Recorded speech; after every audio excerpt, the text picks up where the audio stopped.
This was kind of a dream of a variety of partners that came together around 20 years ago that thought that if we were able to provide standardization, quality control, funding for organizations providing these services, it would provide a positive impact on homeowners statewide. Well, our mission, the very basis of why we exist, is to prepare underserved populations to achieve and sustain homeownership. I bought my first house in 1992. I had 2 young sons, so I wanted them to have a home of their own. I decided to refinance my home so I could do some improvements. Somewhat explained what the process was, and based on what I heard, I went ahead and refinanced, and after about, I believe, 5 years, I got a notice, letting me know that my mortgage payment was gonna go up. I ended up talking to a gentleman about doing a short sale, and he explained the situation to me that the loan, the refinance that I was in, was a predatory loan because it was appraised inappropriately by over $100,000. And so finding out that I was going to end up going into foreclosure, not because I wanted to, I just ended up with an adjustable rate mortgage that came to term. And so my payment jumped from $1,344 to $1,937 a month, and there was just no way that I could afford that, no matter how much I tried. And being a single mom and working, there still just was no way to pay that.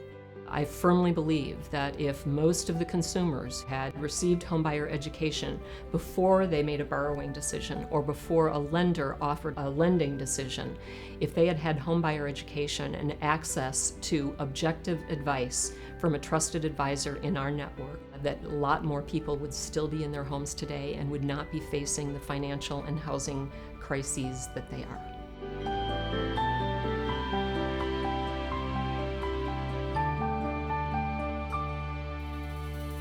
Given the people that we serve, Homeownership Center really is a stabilizing force in their lives, as well as the community.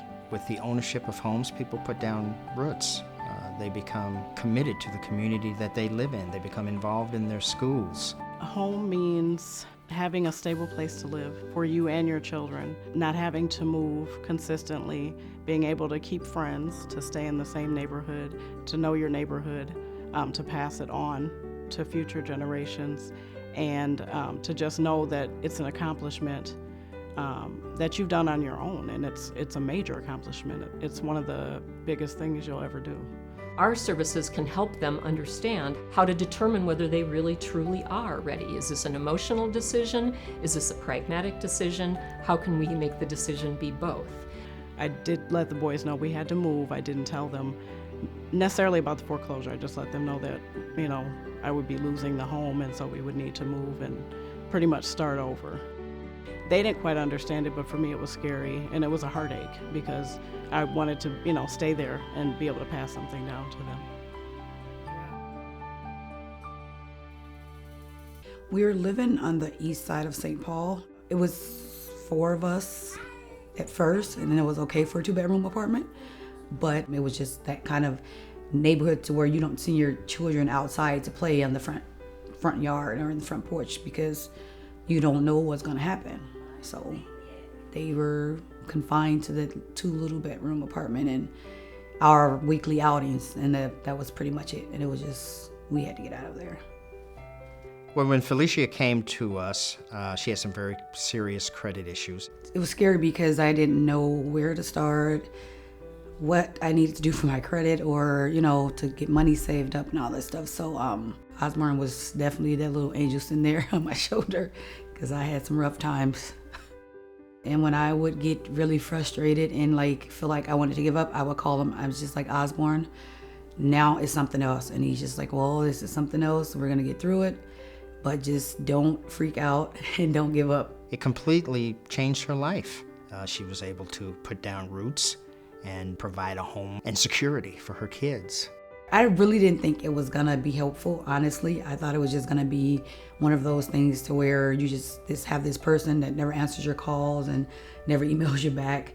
It was totally opposite. Because I don't think if I had Osborne in the program to help me, I probably would have moved.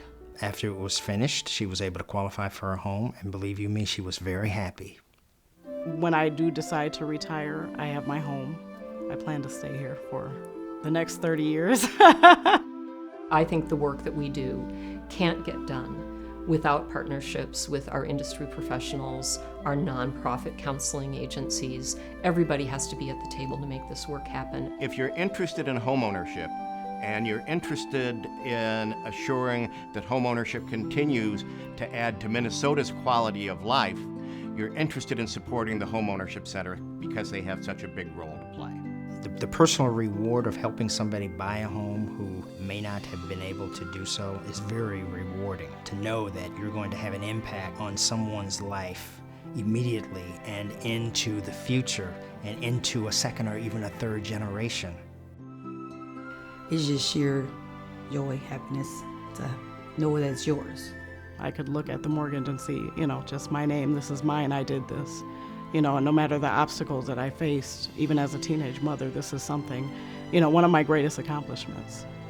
It's really worth it, it is. And that program, that homeownership program was really huge. It played a huge role, and so did Osborne, in the purchase of my home, and I would take it back. I would do it all over again if I had to. I would. Just knowing that, should my kids ever need to come home or they need a place to stay, their mom has a home for them. I've got a home, and it's ours.